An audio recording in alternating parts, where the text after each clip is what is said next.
الحمد لله رب العالمين والصلاة والسلام على سيد الأنبياء والمرسلين وعلى آله وأصحابه أجمعين أما بعد فأعوذ بالله من الشيطان الرجيم بسم الله الرحمن الرحيم إن الله وملائكته يصلون على النبي يا أيها الذين آمنوا صلوا عليه وسلموا تسليما الصلاة والسلام عليك يا سيدي يا رسول الله وعلى آلك وأصحابك يا سيدي يا حبيب الله الصلاة والسلام عليك يا سيدي يا رحمة للعالمين وعلى آلك وأصحابك يا سيدي يا شفيع المذنبين۔ عزت و وقار کی مسند میں براجمان خوش نصیب خوش بخت پیارے نبی کے پیارے امتیوں، آج ہم سورۃ البقرہ کی آیت نمبر 153 سے گفتگو کا آغاز کریں گے۔ وقت نے جہاں تک اجازت دی اجمالاً خلاصہ ہم لوگ سماعت کریں گے۔ رب ذوالجلال حقائق جاننے کے بعد مجھے آپ کو عمل کی توفیق عطا فرمائے۔ اس میں جو ایک سینٹر میں ماسٹر ہے نا، اس کو تھوڑا سا کھول دو، جس کے نیچے لپی ہے نا اس کو تھوڑا سا کھول دو، آدھا اس کے نیچے والا۔ ارشاد رب ذوالجلال ہے یا ایھا الذین آمنوا استعینوا، اے ایمان والو مدد چاہو، اے ایمان والو مدد طلب کرو، بالصبر والصلاۃ، صبر سے اور نماز سے۔ ایمان والو مدد طلب کرو صبر سے اور نماز سے۔ قرآن مجید نے مختلف مقامات پر صبر کرنے کا ایمان والوں کو حکم صادر فرمایا۔ کم و بیش 100 مرتبہ قرآن مجید میں صبر کرنے کا ایمان والوں کو حکم دیا گیا۔ اللہ رب العالمین قرآن مجید میں ایک چیز کا ایک مرتبہ ذکر کر دے تو ہماری دستور حیات اور زندگی کا منشور بن جاتا ہے۔ ہمارے لیے ایک بار ہی حکم کافی ہے، لیکن بار بار ایک چیز کا جو ذکر کیا جا رہا ہے، اس کا مطلب یہ ہے، اس کا معنی یہ ہے اس چیز کی بہت زیادہ ضرورت ہے۔ اللہ رب العالمین ایک مرتبہ میں ہی حکم دے دے تو ہمارے لیے بولی کیا ہے، کافی ہے، لیکن بار بار ایک چیز کا ذکر تو معنی یہ ہوا کہ اس چیز کی بہت زیادہ ضرورت ہے۔ ان چیزوں میں سے ایک چیز صبر ہے۔ کہا ایمان والو تم نے صبر کرنا ہے۔ یہ تلقین اس لیے کی جا رہی ہے کہ تمہیں لوگوں کا امام پیشوا بنا کر بھیجا جا رہا ہے، کیونکہ تم ایک بہترین امت ہو۔ کنتم خیر امۃ اخرجت للناس تأمرون بالمعروف وتنہون عن المنکر۔ تم ایک بہترین امت ہو، تم نے 2 کام کرنے۔ ایک تمہاری ذمہ داری یہ ہے کہ تم نے نیکی کا حکم دینا ہے، دوسرا کام یہ ہے کہ برائی سے منع کرنا ہے، برائی سے روکنا ہے۔ تو یہ تم جو امت کے لوگوں کے پیشوا بنائے گئے ہو، پہلی امتوں پر بھی تم گواہ ہو، تو اس کام میں تمہیں طرح طرح کی تکالیفوں کا سامنا کرنا پڑے گا۔ جب تم نیکی کی دعوت دو گے، آگے سے تمہیں کوئی حوصلہ افزائی والے الفاظ نہیں ملیں گے، بلکہ تمہاری دل شکنی کی جائے گی، تمہیں پتھر بھی کھانا پڑ سکتے ہیں، تمہیں طرح طرح کی مشکلات کا سامنا کرنا پڑے گا، تمہیں الفاظ سننا پڑیں گے۔ تو ایمان والو اس مشکل وقت میں تم نے نیکی کی دعوت کو چھوڑنا نہیں ہے، اس نیک کام سے رکنا نہیں ہے، بلکہ تمہیں ایک طریقہ بتایا جا رہا ہے کہ مشکل میں ایمان والو تم نے صبر کرنا ہے۔ مشکل آ جائے تو بولیے کیا کرنا ہے؟ صبر کرنا ہے. اور اگر مشکل زیادہ آ جائے تو ایمان والوں اللہ کی طرف رجوع کرنا ہے، اس کی نماز پڑھنا ہے. نبی کریم صلی اللہ علیہ وسلم کو جب جب کوئی مشکل ظاہراً درپیش ہوتی، آپ صلی اللہ علیہ وسلم 2 نفل حاجت کے ادا فرماتے، اللہ کی بارگاہ میں التجا کرتے، اللہ مشکل کو آسانی میں تبدیل فرما دیتا تھا. تو ہمارے لیے یہ ایک سبق، یہ ایک طریقہ ہے. کہا ایمان والوں مشکل آ جائے تو تم نے کس سے مدد طلب کرنا ہے؟ صبر سے. قرآن مجید نے اس لفظ کو 100 بار سے زیادہ استعمال کیا ہے. ایک مقام پہ ارشاد فرمایا وبشر الصابرین، بشارت ہے صبر کرنے والوں کے لیے. میرے محبوب صلی اللہ علیہ وسلم خوشخبری سنا دیجئے کنہیں؟ صبر کرنے والوں کو. ایک مقام پہ ارشاد ہے ان اللہ مع الصابرین، بے شک صبر کرنے والوں کے ساتھ کون ہوتا ہے؟ اللہ کی ذات. بے شک اللہ صبر کرنے والوں کے ساتھ ہے. سورہ آل عمران کی آخری آیت میں فرمایا یا ایھا الذین آمنوا اصبروا وصابروا ورابطوا، اے ایمان والو صبر کرو اور صابر بنو. آمنوا اصبروا وصابروا، اے ایمان والو صبر کرو اور صابر بنو. ورابطوا، اور اسلامی سرحدوں کی حفاظت کے لیے ہر وقت کمر بستہ رہو. واتقوا اللہ لعلکم تفلحون، اللہ تعالیٰ سے ڈرتے رہو تاکہ تم کامیاب ہو جاؤ.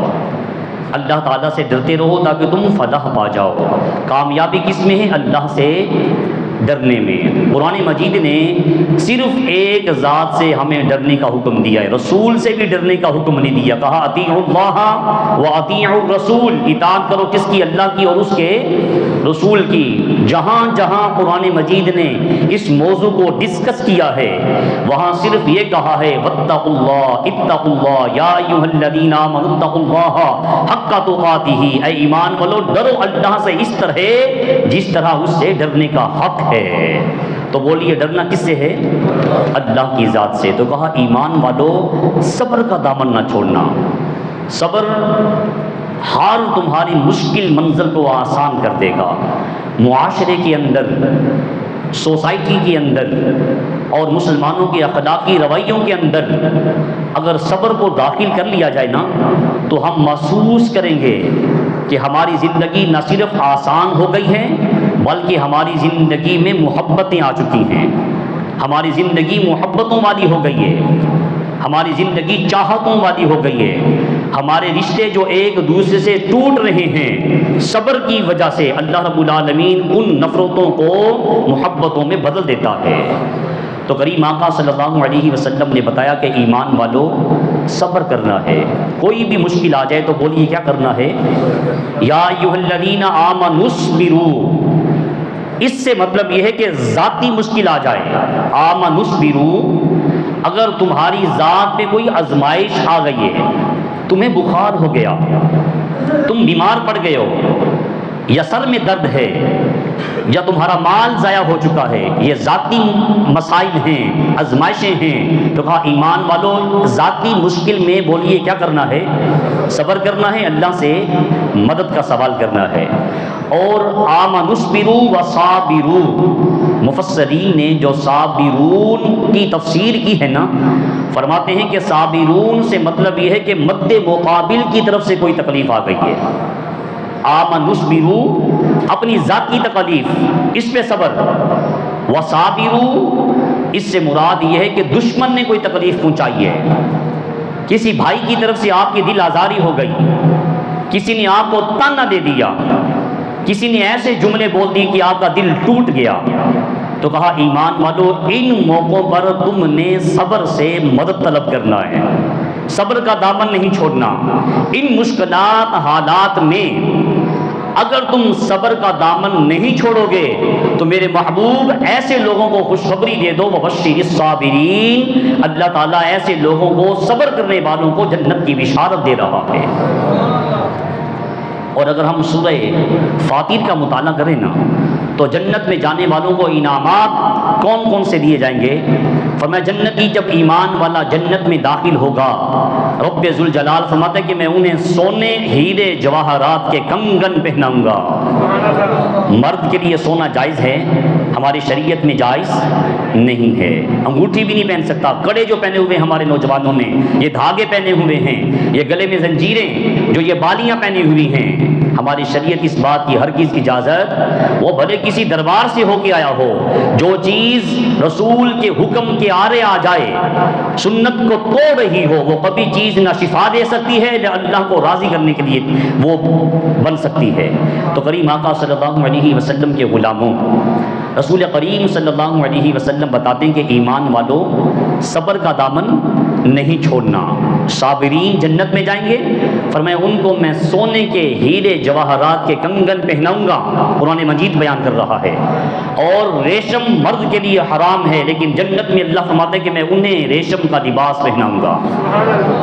اور جنتی جب جنت میں داخل ہوں گے زبان سے عرض گزار ہوں گے، وقالوا الحمد للہ الذی اذهب عنی الحزن، ہم اس اللہ کی تعریف کرتے ہیں جس نے ہمارے طرف سے ہر غم کو دور فرما دیا ہے۔ تمام تعریفیں اس رب ذوالجلال کے لیے ہیں، اس اللہ کے لیے ہیں جس نے ہمارے غم کو، حزن کو، ملال کو، خوف کو ہم سے دور فرما دیا ہے۔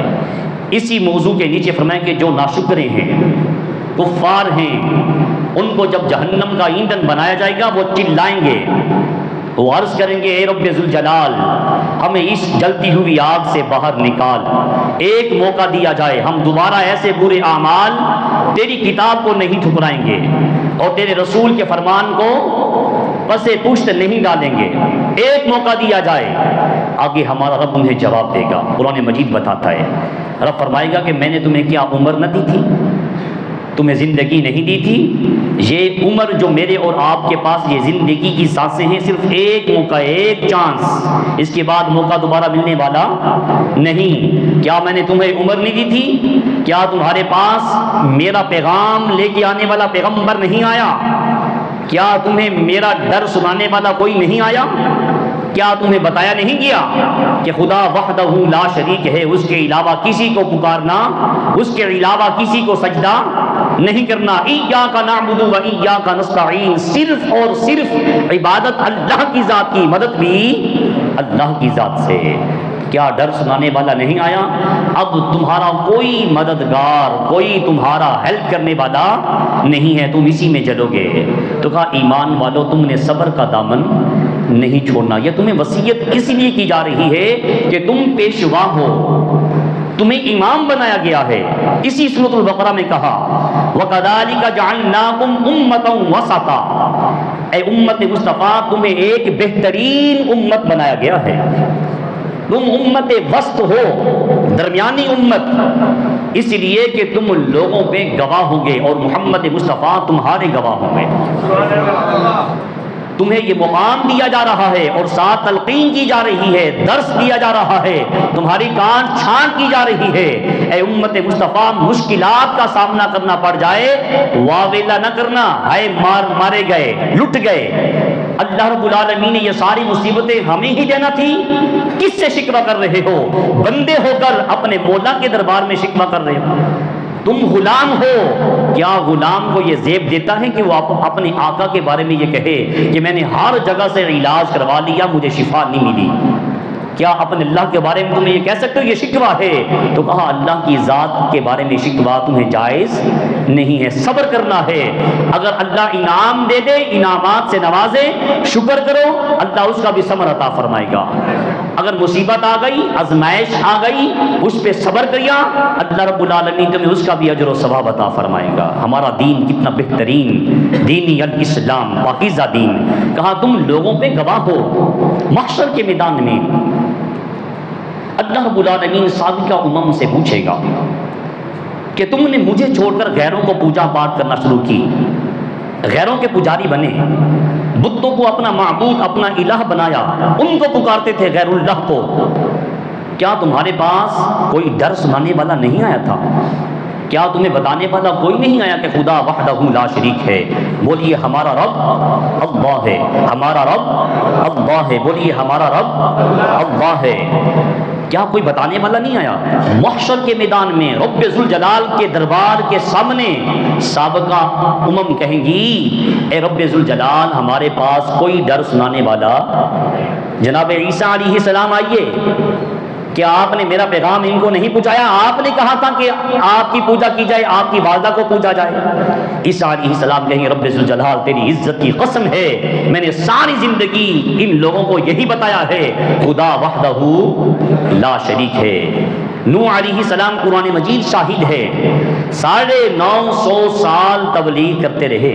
ایک مفسر نے یہاں تک لکھا کہ 1350 سال تک آپ کا تبلیغ کا عرصہ ہے۔ عمر کتنی ہوگی؟ نوح علیہ السلام عرض کریں گے ہم نے یہ کیا ہے۔ انکار کرنے والی امم اللہ کے دربار میں عرض کریں گی اے رب ذوالجلال یہ انبیاء دعویٰ کر رہے ہیں کہ ہم نے تیرا پیغام ان تک پہنچایا، ذرا ان سے پوچھیں ان کے پاس کوئی گواہ ہے؟ یہ کوئی قصہ کہانی نہیں، کوئی نیوز پیپر کی خبر نہیں ہے، قرآن مجید کا واقعہ ہے، اور قرآن مجید کا ایک ایک حرف ہمارا ایمان ہے، سچ ہے، حق ہے۔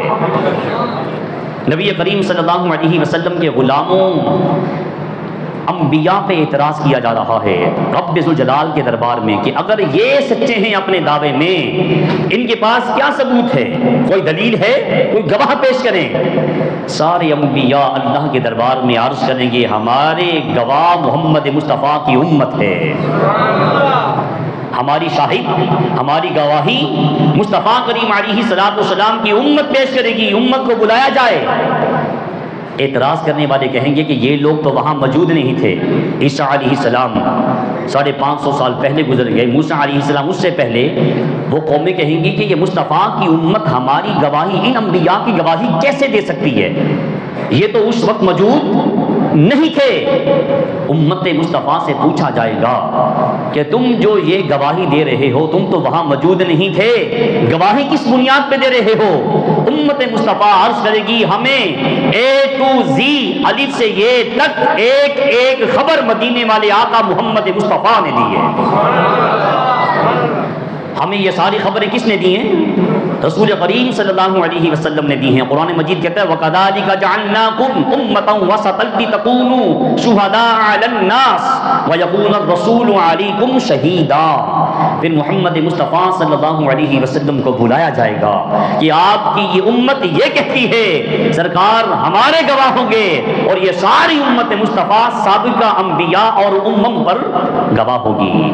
تو رسول کریم صلی اللہ علیہ وسلم کے غلاموں کو بتایا گیا کہ تمہیں اتنا بڑا پیشوا، اتنا بڑا شاہد، اتنا بڑا گواہ، اتنا بڑا عہدہ دیا جا رہا ہے، اس کے ساتھ پھر تمہاری تربیت یہ کی جا رہی ہے کہ مشکلات آ جائیں تو ایمان والوں تم نے بے صبری کا مظاہرہ نہیں کرنا۔ تم کوئی عام لوگ نہیں ہو، تم مصطفیٰ کی امت ہو، تم وہ لوگ ہو چنے ہوئے جن کے بارے میں سابقہ انبیاء کہتے تھے باری تعالیٰ یہ امت ہمیں عطا فرما۔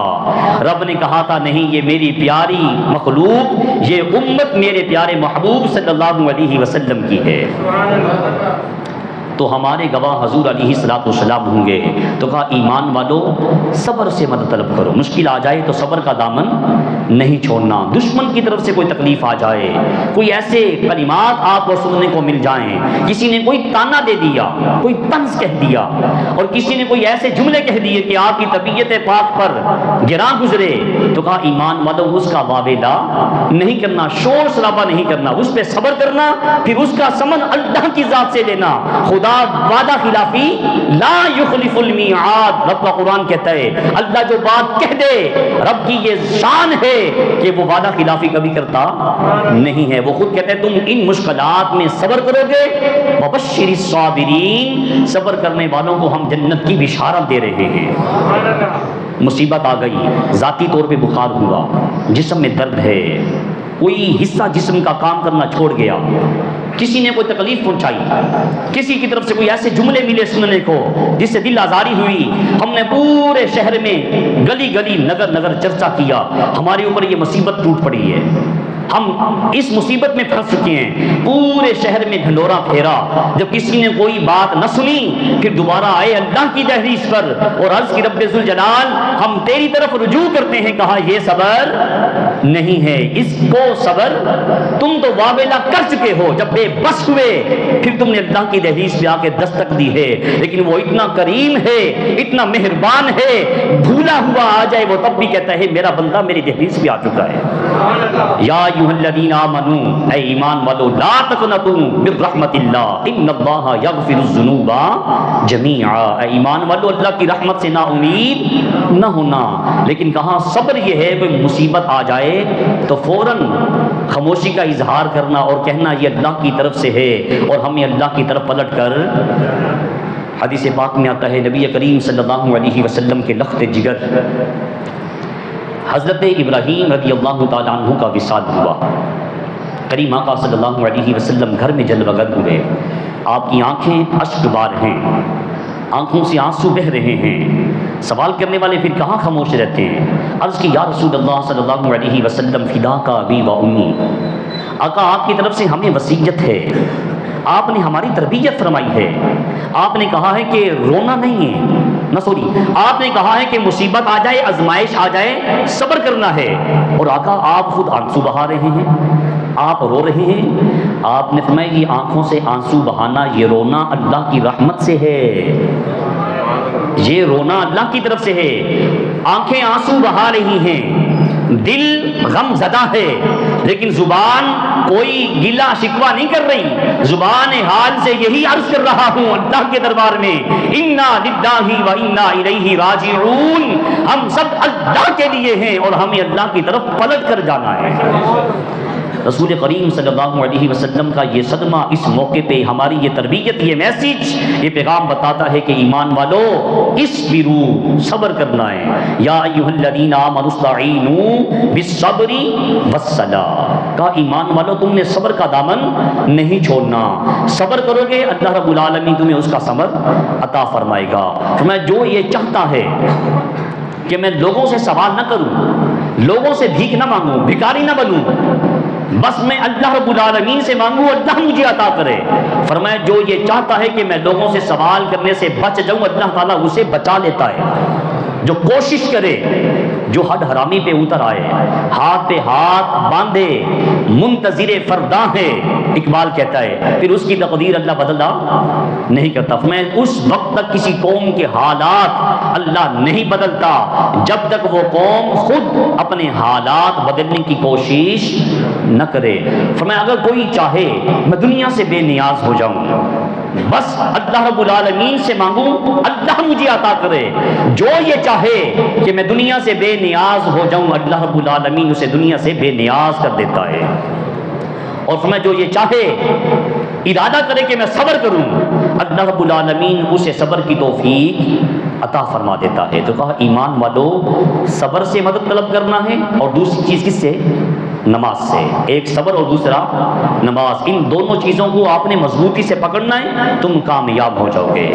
آگے ارشاد فرمایا یا ایھا الذین آمنوا استعینوا بالصبر والصلاۃ ان اللہ مع الصابرین، جو صبر کرتا ہے اللہ تعالیٰ اس کا ساتھ دیتا ہے، جو مشکل میں صبر کرتا ہے اللہ تعالیٰ اس کا ساتھ دیتا ہے۔ ولا تقولوا لمن يقتل في سبيل الله اموات، اے ایمان والو جو اللہ کی راہ میں قتل کر دیے جائیں، شہید کر دیے جائیں، انہیں مردہ، بولیے انہیں مردہ نہ کہنا، آپ تو ماشاءاللہ جاگ رہے ہیں نا، جو اللہ کی راہ میں شہید کر دیے جائیں انہیں مردہ نہیں کہنا، بل احیاء ولکن لا تشعرون، کہا بلکہ وہ زندہ ہیں، جی زندو، بلکہ وہ زندہ ہیں، جو اللہ کی راہ میں مارے جائیں، اللہ کی راہ میں شہید کر دیا جائیں، قتل کر دیا جائیں، ایمان والو انہیں مردہ نہیں کہنا، بل احیاء، بلکہ وہ زندہ ہیں، ولکن لا تشعرون، ان کی زندگیوں کو سمجھنے کے لیے تمہارے پاس شعور، وہ کیسے زندہ ہیں اس بحث میں نہیں پڑنا، بس تمہارا ایمان، اللہ نے کہہ دیا وہ زندہ ہیں، ایمان والے نے کہہ دیا ہم نے مان لیا۔ کہنے والا کون ہے؟ کہا تم نے اس چکر میں قرآن مجید 3 حصوں پر مشتمل ہے. توجہ سے آپ نے میری بات کو سننا ہے. یہ قرآن مجید کا خلاصہ سمجھیے آپ. قرآن مجید میں کچھ آیات ہیں محکمات، کچھ آیات ہیں متشابہات، کچھ واقعات پر مشتمل ہیں. بولیے کتنے حصے ہوئے؟ محکمات، متشابہات اور واقعات. کہا ایمان کچھ ناسخ ہیں، منسوخ ہیں. جو منسوخ ہو چکی ہیں آیات، احکام، ان کی تلاوت کرنا ہے، ان پہ عمل کرنا ذمہ داری نہیں ہے. محکمات، متشابہات اور تیسری بات واقعات. جی آپ دہرائیں، محکمات، متشابہات اور واقعات. یہ 3 چیزوں پر قرآن مجید پورا مشتمل ہے. کہ ایمان والو جو متشابہات ہے نا، جیسے قرآن کہتا ہے ید اللہ فوق ایدیہم، ہمارا ایمان ہے ہمارا رب جسم سے، جن کا ایمان ہے بولیے ہمارا رب جسم سے پاک ہے، ہاتھوں سے پاؤں سے پاک ہے. قرآن مجید دعویٰ کرتا ہے ید اللہ فوق ایدیہم. اللہ فرماتا ہے اے میرے محبوب یہ ہاتھ تیرا نہیں ہے، تیرا ہاتھ اللہ کا ہاتھ ہے. اب یہ ہاتھ کس کا ہے؟ اللہ ہاتھ سے پاک ہے. یہ متشابہ ہاتھ ہیں. کہا اس کی ڈپ میں آپ نے نہیں جانا، اس کی بحث میں آپ نے، رب نے کہہ دیا ایمان والا تمہارا ایمان تقاضا کرے کہ ہم نے مان لیا. اللہ نے کہہ دیا ہم نے، جی ایمان والو اللہ نے کہہ دیا ہم نے مان لیا. متشابہات جتنی بھی آیات ہیں ان کو پڑھنا، ان پر ایمان لانا ہماری ذمہ داری ہے، اور ان کے احکامات پر بحث کرنا ہماری ذمہ نہیں ہے. یہ تو ساری آیات نکل گئی نا. باقی آیات کی محکمات، یہ واضح آیات ہیں. نماز پڑھو قرآن کا واضح حکم ہے، زکوٰۃ دو ارکان اسلام کا. یہ وہ آیات ہیں جو واضح ہیں، جس میں تمہیں کوئی شک میں پڑھنے کی ضرورت نہیں ہے. ان کو پڑھ کر ان پہ عمل کرنا ہے، اللہ رب العالمین تمہیں جنت عطا فرما دے گا. تیسری آیات کس پہ مشتمل ہیں؟ جی بولیے واقعات پر. یہ بلوا اس لیے رہا ہوں تاکہ آپ قرآن مجید کا خلاصہ سمجھ میں آ جائے. یہ کسی مفسر نے لکھا ہے اور اس نے قرآن مجید کے تعارف میں لکھا ہے، کمال بات لکھی ہے. کہا جو واقعات ہیں یہ قرآن مجید کے واقعات اللہ بتاتا ہے. فَقْصُصِ الْقَصَص، جو قرآن مجید کے واقعات ہیں ان کو پڑھو اور عبرت حاصل کرو. ہم کہتے اتنی بڑی کتاب 30 پاروں پہ مشتمل 6666 یا اسے کم و بیش آیات ہیں، بندہ کیسے سمجھے؟ رب نے کہا چند ایک آیات محکمات ہیں، ان میں واضح احکام ہیں، ان کو پڑھو عمل کرو. متشابہات ہیں ان کو چھوڑ دو تلاوت کرو. واقعات ہیں ان کو پڑھو نصیحت حاصل کرو. یہ قرآن مجید کا بولیے کیا ہے؟ خلاصہ ہے. تو کہا ایمان والو جو اللہ کی راہ میں قتل کر دیے جائیں، مارے جائیں، شہید ہو جائیں، ایمان والوں انہیں مردہ. جنگ بدر یہ اسلام کی پہلی جنگ ہے یا دوسری جنگ ہے؟ جو ماہ رمضان میں آئے تھے ان کو پتا ہوگا پہلی یا دوسری. پہلی جنگ بدر مسلمان شہید ہوئے. ٹوٹل کتنے شہید ہوئے؟ جی 13 یا 17 مسلمان شہید ہوئے. اب مسلمان آپس میں کہنے لگے، چونکہ دین ان کو سکھایا گیا، انہوں نے سوال کیے سرکار سے، سرکار نے جواب ارشاد فرمایا، وہ دین ہم تک پہنچا. آج ہمارے پاس جو احادیث کے کتب ہیں اور کتب احادیث کا جو انسائکلوپیڈیا ہے نا، وہ مشکات المصابیح ہے. اس کے اندر 13 مختلف کتابوں کی احادیث کو جمع کر دیا گیا ہے. اللہ رب العالمین نے اپنے محبوب کے ارشادات کو کیسے محفوظ فرمایا. صحاح ستہ اس میں موجود ہیں، موطا امام مالک اس کے اندر موجود ہے، نسائی، بخاری، مسلم. اگر کوئی ساری کتب کی احادیث دیکھنا چاہے تو مشکات المصابیح انسائکلوپیڈیا ہے. تو کریم آقا صلی اللہ علیہ وسلم کے غلاموں، اللہ رب العالمین نے بتایا کہ ایمان والوں جو شہید ہو جائیں انہیں مردہ. مسلمان آپس میں کہنے لگے جو بدر میں شہید ہو گئے وہ تو بیچارے مارے گئے، جو بدر میں شہید ہوئے وہ تو مارے گئے، وہ تو دنیا کی نعمتوں سے، دنیا کی لذتوں سے محروم ہو گئے. اللہ رب العالمین نے قرآن مجید کی اس آیت کو نازل کیا. کہا ایمان والو جو دین اسلام کی سر بلندی کے لیے شہید ہو جائے اسے مردہ. وہ ایک بہترین مشن پر تھا، وہ اللہ کی راہ میں جام شہادت نوش کر چکا ہے، اسے مردہ کہنا نہیں. ایک اور مقام پہ کہا وَلَا تَحْسَبَنَّ الَّذِينَ قُتِلُوا فِي سَبِيلِ اللَّهِ أَمْوَاتًا بَلْ أَحْيَاءٌ عِندَ رَبِّهِمْ يُرْزَقُونَ. کہا صرف کہنا نہیں، تمہارے ذہن میں ان کا تصور، گمان بھی نہیں آنا چاہیے کہ یہ مارے گئے ہیں، یہ مردہ ہیں. کہا یہ زندہ ہیں، اللہ اپنی شان شایان انہیں بہترین رزق عطا فرماتا ہے. جو اللہ کی راہ میں مارے جائیں انہیں مردہ نہ کہو بلکہ وہ زندہ ہیں، لیکن تم ان کی زندگی کو سمجھ نہیں سکتے. اب وہ روحانی زندگی ہے، دنیاوی زندگی ہے، برزخی زندگی ہے. اس بحث میں پڑھ کے اپنے ایمان کو خراب، بس ایمان رکھنا. اللہ نے کہہ دیا ہے کہ جو اللہ کی راہ میں قتل کر دیے جائے وہ زندہ ہے. ہم نے ماننا ہے شہید زندہ ہے، شہید زندہ ہے. کریم آقا صلی اللہ علیہ وسلم کے غلاموں، آگے ارشاد فرمایا وَلَنَبْلُوَنَّكُمْ بِشَيْءٍ مِّنَ الْخَوْفِ وَالْجُوعِ وَنَقْصٍ مِّنَ الْأَمْوَالِ وَالْأَنفُسِ وَالثَّمَرَاتِ. کہا ایمان والو، پہلے وصیت فرمائی نا کہ صبر کا دامن نہیں چھوڑنا، صبر سے مدد مانگنا ہے اور نماز سے مدد مانگنا ہے. آگے کہا کہ ایمان والو میں تمہیں ضرور ضرور آزماؤں گا. رب کے کلام کے قربان جائیں، رب کی ہر بات میں حکمت ہے. بولیے سبحان اللہ. کاش مجھے آپ کو قرآن مجید سمجھ میں آ جائے. ہم اور کتب تو پڑھتے ہیں، اگر نہیں پڑھتے تو خالی قرآن نہیں پڑھتے. اقبال کہتا ہے وہ معزز تھے زمانے میں مسلمان ہو کر، وہ معزز تھے زمانے میں مسلمان ہو کر، تم خوار ہو رہے ہو تاریخ قرآن ہو کر. اقبال نے اس شعر میں ہمیں سمجھایا محشر کے میدان میں رسول اللہ کے دربار میں عرض کریں گے وقال الرسول یا ربی ان قوم اتخذوا هذا القرآن مہجورا. اے رب ذوالجلال، میری اس قوم نے، میری اس امت نے اس قرآن کو پس پشت ڈال دیا تھا. یہ رسول شکایت کریں گے اور شکایت محشر کے میدان میں کی جائے گی. اللہ رب العالمین پہلے قرآن میں بیان کر کے ہمیں تنبیہ دے رہا ہے، تنبیہ فرما رہا ہے، آگاہ کر رہا ہے. ایمان والو، ایسی شکایت کی جائے گی لیکن تم نے ایسی شکایت کا موقع دینا نہیں ہے. اب کوئی یہ مت سمجھے کہ قرآن نے کہہ دیا حضور شکایت کریں گے، ہم جتنی مرضی کوشش کر لیں شکایت تو. لیکن ایمان والو، رب کہتے ہیں جو کوشش کرے گا اسے میں پھل ثمر ضرور عطا کروں گا. وہ کبھی جہنم میں جا سکتا نہیں. ہر بندہ یاد رکھیے گا اللہ کی رحمت میں بخشش ہے، یہ سرکار کا فرمان ہے. صحابہ نے کہا حضور آپ بھی؟ کہا ہاں، یہ محمد مصطفیٰ بھی اللہ کی رحمت کے محتاج ہیں. اللہ کی توحید کا پرچم میرے رسول نے کس طرح بلند کیا. اپنی نیکیوں پہ مان نہیں، اللہ کی رحمت پہ رہے. لیکن کوئی کہے جب بخشا ہی اللہ کی رحمت پہ جانا ہے مجھے اعمال کرنے کی کیا ضرورت ہے؟ اعمال نہیں کرو گے اللہ کی رحمت سے محروم رہ جاؤ گے. کہا اعمال میں کوشش، بندگی میں کوشش، اطاعت میں کوشش کرنا تمہارا کام ہے. تقدیر بدل دینا یہ تو عرش کے مالک کا کام ہے نا، تمہارا کام ہے کوشش کرنا. تو کہا ایمان والو میں تمہیں ضرور، یہاں لفظ ہے وَلَنَبْلُوَنَّكُمْ، میں تمہاری آزمائش کروں گا، ضرور بضرور تمہیں آزماؤں گا.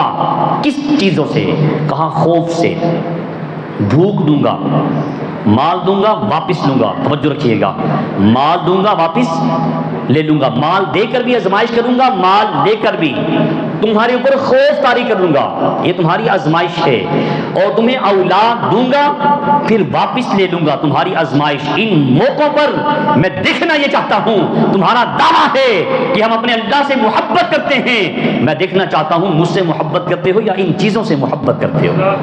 تمہاری آزمائش. کہا مال دے کر آزماؤں گا پھر واپس لے کر آزماؤں گا. اور کہا ایمان والو تمہیں پھل دوں گا، باغات تیار ہیں، گندم پکی ہوئی ہے، گندم کا موسم ہے نا، ہر چیز لہلہا رہی ہے، تیار ہے. آنن فانن رات کو طوفان آیا، ہر چیز کو اڑا کے چلا گیا. تم کہو لو جی اللہ نے سادہ کھانا خراب کر دیتا. کہا نہیں، میں دیکھنا چاہتا ہوں ان موقعوں پہ شکوے کے الفاظ کون نکالتا ہے، شکر کے الفاظ کون نکالتا ہے. تو کہا ایمان والو میں تمہاری آزمائش ضرور کروں گا. ان موقعوں پر اگر تم نے شکریہ کا دامن نہ چھوڑا، صبر کیا، صبر سے مدد طلب کی، تو انعام یہ دوں گا وَبَشِّرِ الصَّابِرِينَ، تمہیں جنت کی بشارت دے رہا ہوں. میرے محبوب ایسے لوگوں کو بتا دے جو صبر کرتے ہیں مصیبت میں، اللہ رب العالمین ان اللہ مع الصابرین، ایسے لوگوں کے ساتھ ہوتا ہے. پھر سورہ انبیاء میں خود کہا میرے انبیاء کا ذکر پڑھو، اور میں نے ان کو آزمایا تھا، انہوں نے صبر کیا تھا. اور دیکھو ادریس علیہ السلام، اسماعیل ذل کفل، کل من الصابرین. ایوب علیہ السلام ان کی آزمائشیں ہوئی تھیں. ایوب علیہ السلام کے پاس وقت اجازت نہیں دیتا, بیٹے بے شمار, مال و دولت بے شمار, باغات تھے اور آپ کے پاس جائیداد اتنی تھی سنبھالی نہیں جاتی تھی. نبی ہیں اور یہ یوسف علیہ السلام کی لڑی میں سے ہیں, اور ان کے پاس مویشی تجارت کرتے تھے اور اتنے بڑے بڑے جانور ان کے پاس تھے کہ سنبھالنے کے لیے حویلیاں ان کے پاس موجود. شیطان فرشتوں سے بات کرتا تھا. اس وقت اس کے لیے دروازے کھلے تھے. جب ہمارے پیارے آقا صلی اللہ علیہ وسلم تشریف لائے تو آپ کی ولادت پاک کی برکت سے اللہ نے شیطان کے لیے آسمانوں کے دروازے بند کر دیے. تو یہ فرشتوں سے کہنے لگا تمہاری زبانوں پہ ایوب ایوب ہوتا ہے علیہ السلام, ان کی تعریفیں کرتے ہو. ایوب تو اللہ کی بندگی عبادت اس لیے کرتا ہے, اللہ نے اسے مال دے چوکھا دیا ہے, اس کے پاس اولاد ہے بیٹوں کی صورت میں, اس کے پاس مال و دولت ہے, اس لیے تو اللہ کی بندگی کرتا ہے.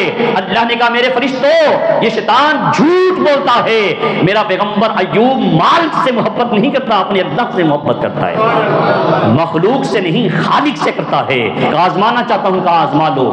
ایک ہی وقت میں ساری کھیتیں جلا دی گئیں, بیٹے آنن فانن یکے بعد دیگرے فوت ہو گئے, بیویاں ساتھ چھوڑ گئیں, جسم ایمن کے ساتھ چھوڑ گیا.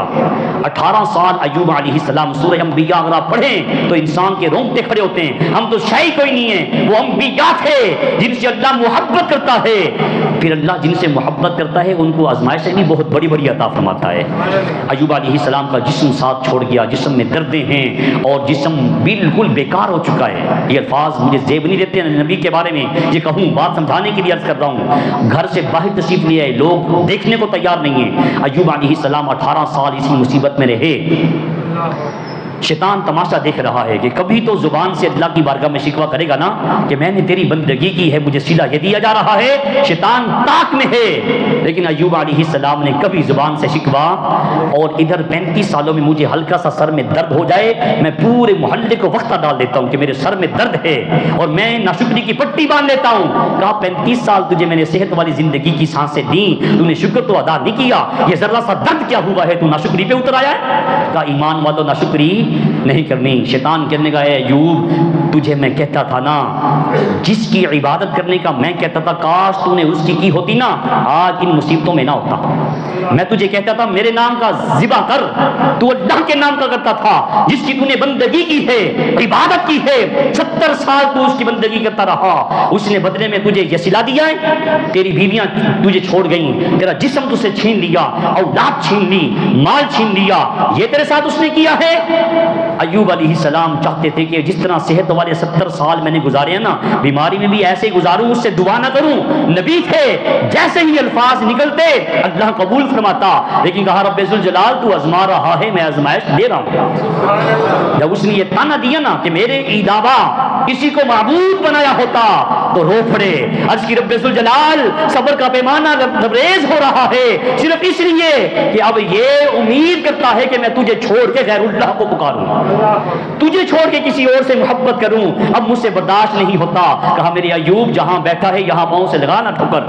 قرآن مجید کہتا ہے ایوب علیہ السلام نے ٹھوکر لگائی, پانی کا چشمہ نکلا. کہا اے ایوب اس میں نہا بھی لو, پانی پی بھی لو.